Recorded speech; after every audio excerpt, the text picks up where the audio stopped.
সুপ্রিয় Kazirhat modern high স্কুলের শিক্ষার্থীবৃন্দ এবং এই মুহূর্তে আমার অনলাইন ক্লাসটি যারা দেখছেন তাদের সবাইকে Kazirhat modern high school online ক্লাসের পক্ষ থেকে স্বাগত জানাচ্ছি। আমি মোহাম্মদ কামরুল হোসেন।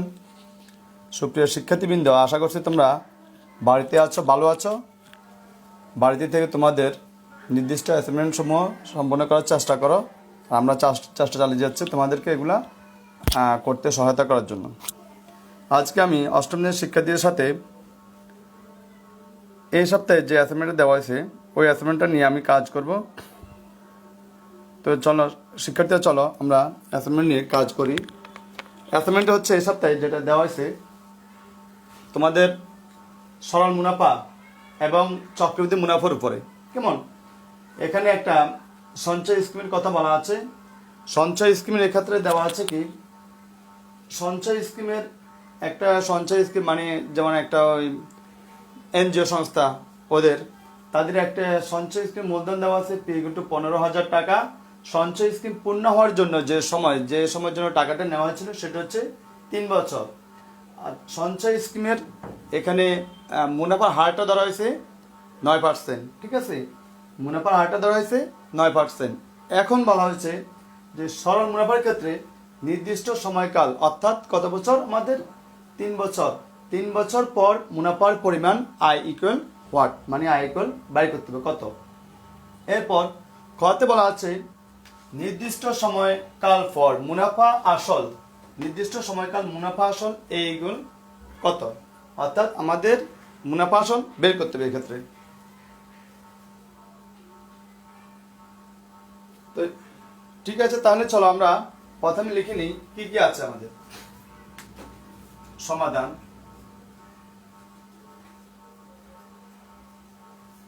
আমাদের দেওয়া আছে মূলধন P=15,000, সঞ্চয় স্কিম পূর্ণ সময়কাল N=3 বছর। তো আমরা লিখি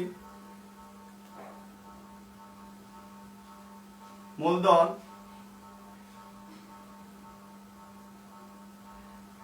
P=15,000 টাকা,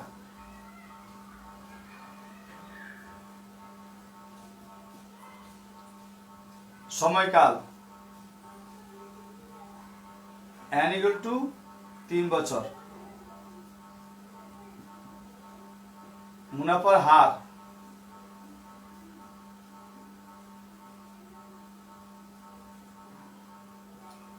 আর ইকুয়াল 9%। সমান 9%, আমরা যদি পার্সেন্ট ভাঙায় টাকাতে নিই তাহলে কত হবে? 100/9 টাকা।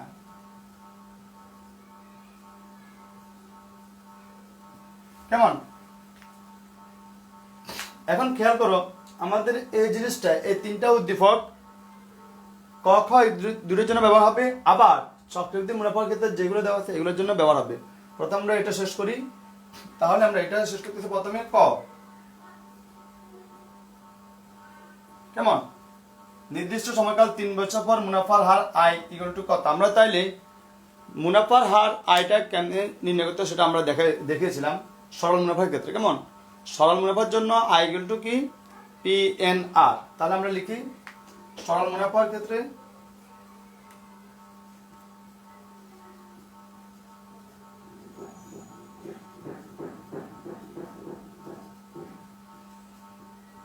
আই সমান PNR। তাহলে আই সমান কত হচ্ছে আমাদের? পির মান কত আমাদের এখানে? পির মান হলো 15,000 গুণ এন এর মান 3 বছর গুণ আর এর মান 100/9। আমরা যদি এখানে কাটাকাটি করি তাহলে কখনো 0 কাটবে না, 100 দিয়ে এগুলো কাটিয়ে দিই, 2টা শূন্য বাদ যাবে, 150। ঠিক আছে, তাহলে আই মান আমরা পেলাম কত? গুণ করো, 0 একটা বসিয়ে দিলাম, 3×15 45, 45কে 9 দিয়ে গুণ করো, 5×9 45, 4×9 36, 36 40। আমরা একবার ক্যালকুলেটর মেরে দেখি।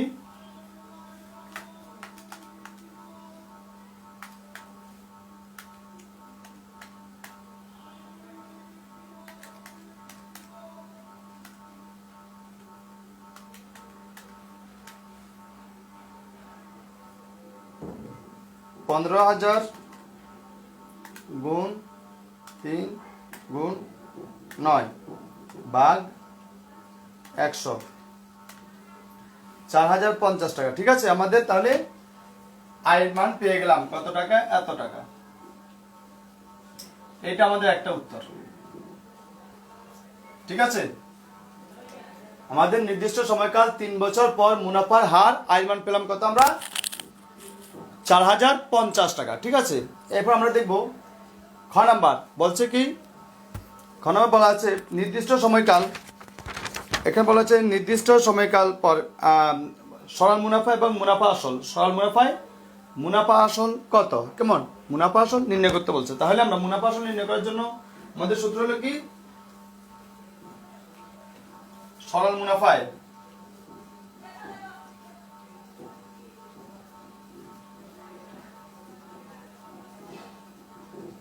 মুনাফা আসল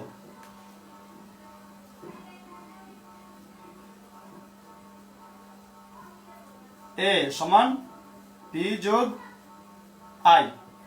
এখন তাহলে এর মান কত হচ্ছে আমাদের, পি মান কত, পি মান আমাদের 15,000 টাকা। কেমন 15,000 যোগ আই মান হলো 4,050 টাকা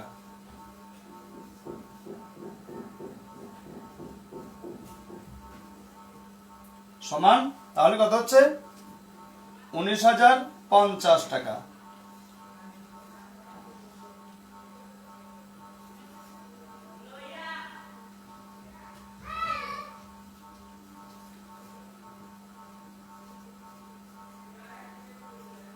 এটা হলো আমাদের আরেকটা উত্তর, এটা হলো আমাদের ক্ষয়ের উত্তর। কেমন, তাহলে ক্ষয়ের উত্তর আমরা পেলাম কত, সরল মুনাফায় মুনাফা আসল, এটা হলো আমাদের ক্ষয়ের উত্তর। কেমন, আমরা যদি আমরা আলাদা করে লিখি, আমাদের এটা দেওয়া আছে, এটা আমাদের সবগুলা অঙ্কের জন্য লাগবে এইটুকু। কেমন, তাহলে আমরা সরল মুনাফায় আয় পেলাম 4,050 টাকা, আর সরল মুনাফায় মুনাফা আসল এইগুটি পেলাম কত, 19,050 টাকা।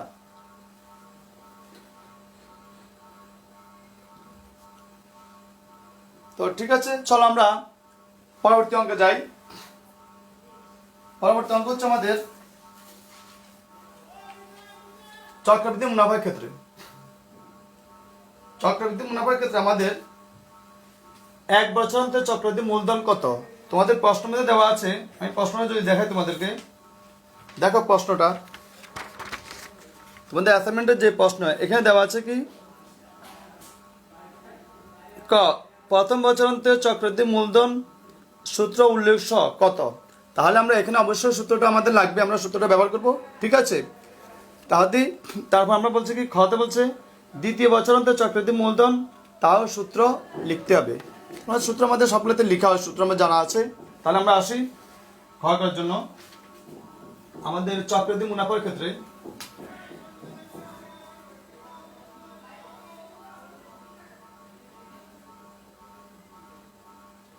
তাহলে আমরা করবো কি, ক চক্রবৃদ্ধি মুনাফার ক্ষেত্রে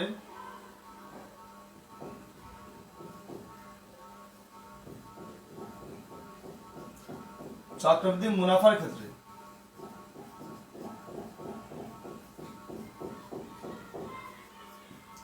আমরা জানি চক্রবৃদ্ধি মূলধন সি ইকুয়াল, কেমন চক্রবৃদ্ধি মূলধন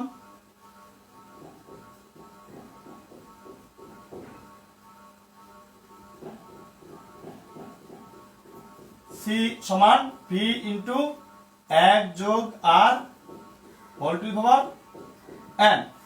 কেমন, আমরা চক্রবৃদ্ধি মূলধন সি ইকুয়াল জানি কি, পি ইন্টু 1 যোগ r whole to the power n. এই ক্ষেত্রে আমাদের পির মান, আর এর মান, এন এর মান দেওয়া আছে। তাহলে আমরা সি মানটা পেয়ে যাচ্ছি। আমাদের প্রথম ক্ষেত্রে সময় কত, 1 বছর। কেমন, এই ক্ষেত্রে সময় হলো কত, সময় N equal to P equal to কত আমাদের 15,000,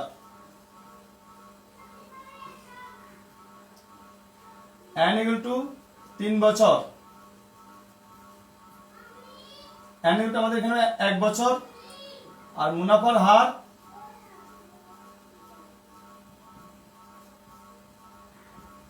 আর ইকুয়াল টু 9%, অর্থাৎ 100/9। কেমন? তাহলে বসিয়ে দিই আমরা, বা সি ইকুয়াল টু কত হচ্ছে আমাদের 15,000 ইন্টু 1 যোগ আর এর মান 100/9 হোল পাওয়ার এন এর মান 1। কেমন? তাহলে আমাদের কত হচ্ছে 15,000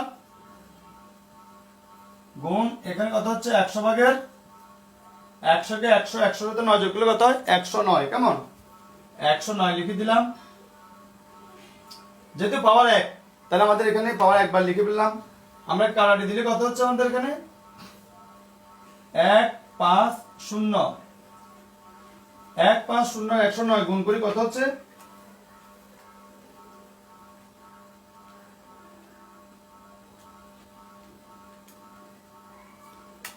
16,350 টাকা। ঠিক আছে, 16,350 টাকা আমাদের। তো লিখে দিলাম 16,350 টাকা। এটাই কয়ের উত্তর শেষ। ঠিক আছে, দেখে নাও তো।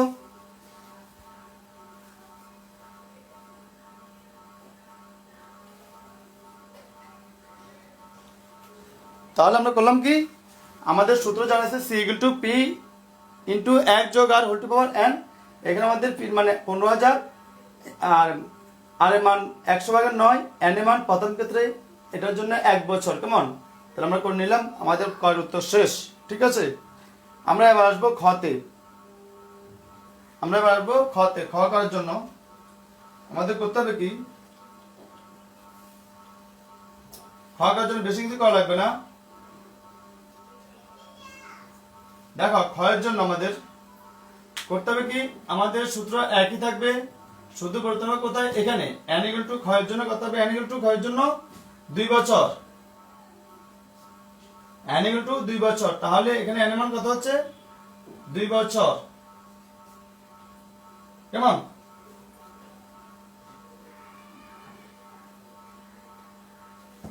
খতে বলা আছে কি, দ্বিতীয় বছর অন্তে মানে 2 বছর পর চক্রবৃদ্ধি মূলধন কত। তাহলে একই সূত্র, একই হবে। সূত্র আমাদের কি, চক্রবৃদ্ধি মুনাফার ক্ষেত্রে চক্রবৃদ্ধি মূলধন সি সমান বি ইন্টু 1 যোগ r whole to power N. তারপর আমরা এখানে ফির মান 15,000 টাকা, এন এর মান 2 বছর, তারপর মুনাফার হার আর ইকুয়াল টু 9%। এক্ষেত্রে আমরা কি করলাম 100/9 লিখে নিলাম। এরপর আমরা লিখলাম কি, সূত্র লিখলাম সি সমান পি ইন্টু 1 যোগ r whole to power n. এখানে মান বসালাম, পির মান 15,000 আর এর মান 100/9, এন এর মান 2 বছর। তারপর আমরা এখানে 2 মানে কি, এটা পাওয়ারটা 2 মানে এটা 2 বার লিখবো। কেমন? তাহলে 100/9 কে 2 বার লিখবো। লিখি,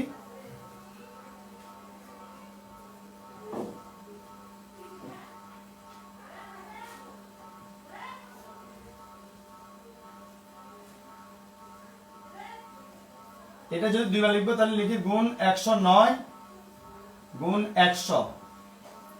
যদি পাওয়ার 2, তাহলে আমরা উপরটাও 2 বার লিখবো, নিচেরটাও 2 বার লিখবো। কেমন? আমরা সরাসরি ক্যালকুলেটর মেরেই আমরা কাজটা করে নিব। কত হচ্ছে আমরা দেখি, 15,000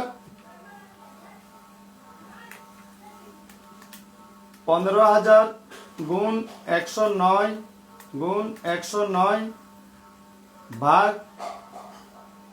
100 100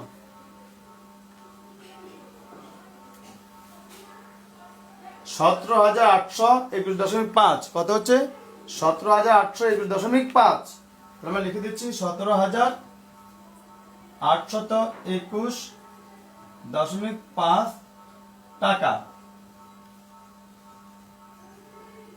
এটি আমাদের ক্ষয়ের উত্তর শেষ। ঠিক আছে, তাহলে দেখো আগে হয়েছিল কত আমাদের 16,000 সামথিং, এখন হলো কত 17,821.5 টাকা। কেমন? এরপর দেখো আমাদের গ নাম্বার, তাতে বলা যায় তৃতীয় বছর অন্তে চক্রবৃদ্ধি মূলধন কত হবে। তাহলে 3 বছর পর, আমাদের নির্দিষ্ট সময় যেটা আছে ওই 3 বছর পর। কেমন? তাহলে 3 বছর পরের জন্য আমরা এখন কি করবো, অ্যানিমান আমাদের পরিবর্তন হবে, অ্যানিমান কত হবে 3 বছর। এখানে আমাদের কত হবে গ নাম্বার,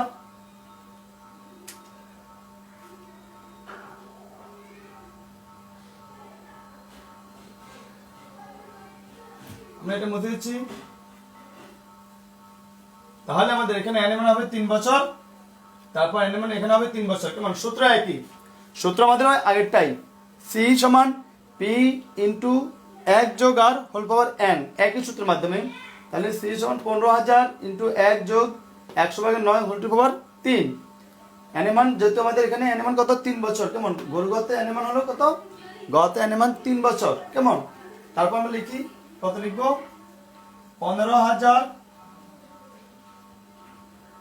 গুণ, এখানে এটা 3 বার লিখবো, 100 গুণ 100 গুণ 100, উপরে 109 গুণ 109 গুণ 109। তাহলে ক্যালকুলেটর দিয়ে হিসাব করে দেই, কত হচ্ছে?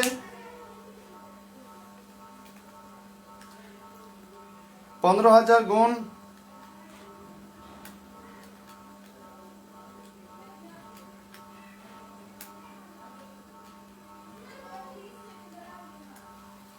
আমাদের হচ্ছে 19,425.435। কেমন? 19,425.435 আমরা লিখে দিই।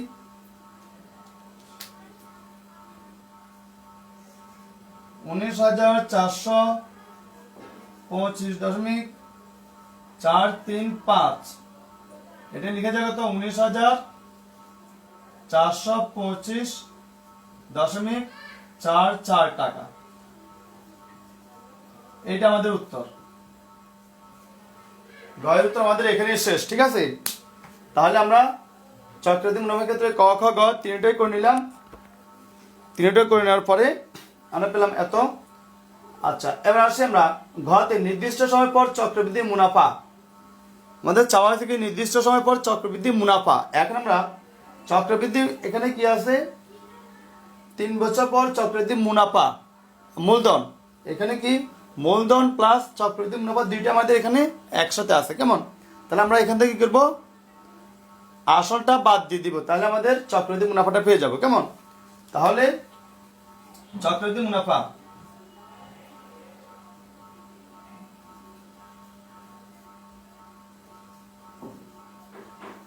তিন বছর পর চক্রবৃদ্ধি মুনাফা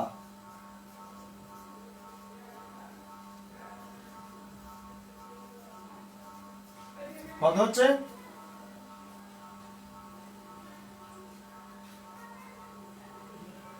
C মাইনাস P সমান C মান কত? 19,425.44 বিয়োগ 15,000 সমান সমান কত হচ্ছে? তাহলে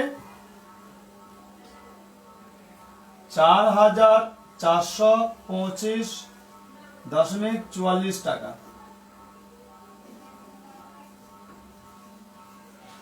ঠিক আছে, তাহলে 3 বছর পর চক্রবৃদ্ধি মুনাফা আমরা পেলাম কত? 3 বছর পর চক্রবৃদ্ধি মুনাফা C মাইনাস P সমান কত পেলাম? 4,425.44 টাকা। ঠিক আছে, আচ্ছা এখন আসি আমরা আমাদের ঘ নাম্বার উত্তর শেষ। এখন আসবো আমরা মতে বলছি নির্দিষ্ট সময় পর সরল মুনাফা ও চক্রবৃদ্ধি মুনাফার পার্থক্য কত? নির্দিষ্ট সময় মানে আমাদের ওই একই, নির্দিষ্ট সময় মানে কি? 3 বছর। তাহলে 3 বছর পর আমাদের সরল মুনাফা এখানে আমরা সরল মুনাফা বের করছি, সরল মুনাফা এবং চক্রবৃদ্ধি মুনাফা এই দুটো পার্থক্য, অর্থাৎ এখানে ক আর এখানে ঘোড়ার ঘ অথবা ঘর ঘর যেটাই বলি, এই দুইটার পার্থক্য, একটাতে একটা বিয়োগ করলে আমাদের কত হবে সেটা আমাদেরকে বের করতে হবে। কেমন? নির্দিষ্ট সময় বা 3 বছর পর সরল মুনাফা এবং চক্রবৃদ্ধি মুনাফার পার্থক্য কত? তাহলে আমরা এটার জন্য আমরা করতে হবে কি? আমরা এগুলো মুছে দিলাম।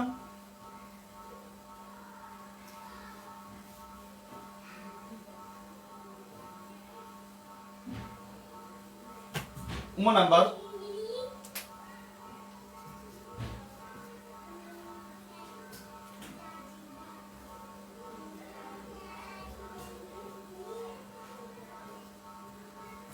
নির্দিষ্ট সময় পর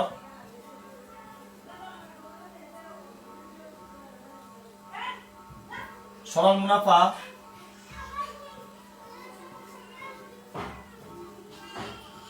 ও ও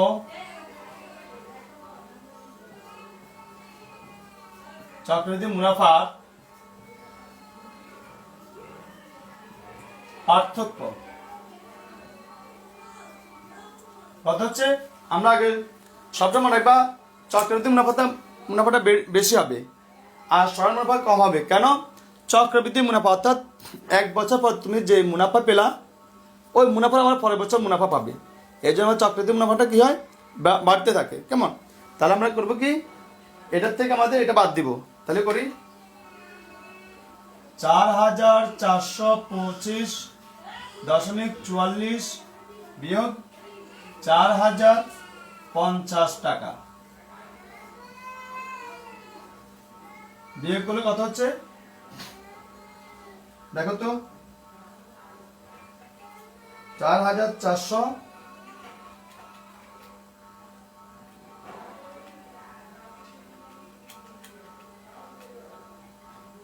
375.44 টাকা।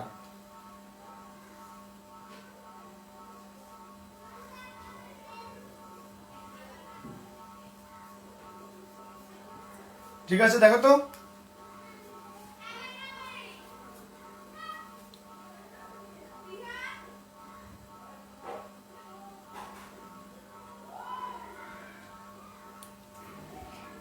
তাহলে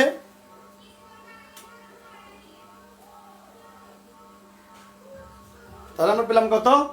নির্দিষ্ট সময় পর আমাদের সরল মুনাফা চক্রবৃদ্ধি মুনাফা পার্থক্য পেলাম কত? 375.44 টাকা। ঠিক আছে, আশা করছি প্রিয় শিক্ষার্থীবৃন্দ অঙ্কটি তোমরা আমার সাথে অনুসরণ করছো। আজকের মতে এতক্ষণ পর্যন্ত আমার সাথে থাকার জন্য সবাইকে ধন্যবাদ। পরবর্তী দিন অন্য কোনো ক্লাস নিয়ে আবার তোমাদের সামনে হাজির হবো। সে পর্যন্ত সবাই ভালো থেকো, সুস্থ থেকো।